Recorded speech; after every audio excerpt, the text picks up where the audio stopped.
नमस्ते, प्रणाम और हनुमान जयंती की आप सबको ढेर सारी शुभकामना। बहुत दिन बाद लाइव आया हूँ मैं, क्योंकि सिचुएशन ही ऐसा नहीं था कि मैं लाइव आऊँ। बहुत सारी प्रॉब्लम थी, भोजपुरी इंडस्ट्री में चली रही है अभी, और इसमें बोलना ठीक नहीं समझा मैं। रीज़न ये था कि अगर मैं कुछ भी करता, कुछ भी बोलता और इन केस की मिलने भी अगर जाता, तो सबके दिमाग में एक चीज़ हमेशा कि मेरा जिस पे केस हुआ है उससे मेरा पंगा 1 साल पहले था। लोगों को लगता कि नहीं, खेसारी लाल यादव ने जानबूझकर सारी चीज़ें कराई है। तो मैं थोड़ा सा डरने लगा हूँ चीज़ों से कि बेमतलब कि कोई मतलब ही नहीं बनता है।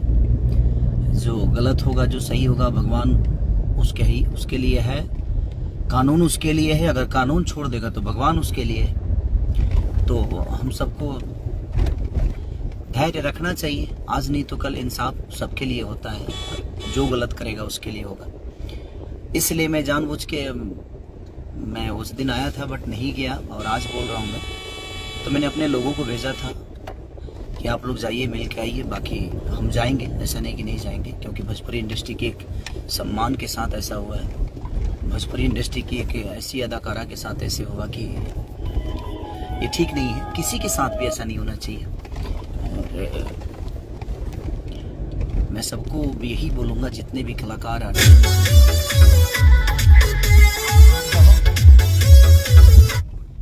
कि अगर आप फ्रस्ट्रेट हो या कोई भी प्रॉब्लम हो, तो प्रॉब्लम का हल आपकी मौत नहीं है। आप जिंदा रह के अपने जीवन को और लड़ना सीखिए। लड़ने में जो मज़ा है ना, वो मर के करने में नहीं। तो ये बहुत, और आपके पीछे आपकी परिवार है, फैमिली है, उसको हमेशा ध्यान रखना चाहिए। और आपके इतने फ़ैन फॉलोइंग है, आप अपने फ़ैनों को कहीं ना कहीं धोखा दे रहे हैं, तो वो चीज़ें ठीक नहीं है। बट ठीक है, जो भी हुआ वो बुरा हुआ।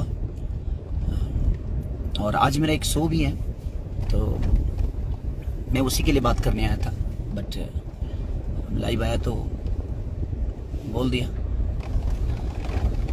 और आज मेरा पलामू में शो है, तो आप लोग का प्यार और आशीर्वाद बिल्कुल मिलना चाहिए। और ये गाना भी रिलीज़ हुआ है वेब से मेरा, जो कि ट्रेंडिंग में है 13 नंबर पे। कौन सा गाना? राख ले अब दोसर, वेब म्यूजिक से। तो आप लोग एंजॉय भी करिए, अपना प्यार आशीर्वाद जिस तरह खेसारी लाल को देते हैं उस तरह दीजिए।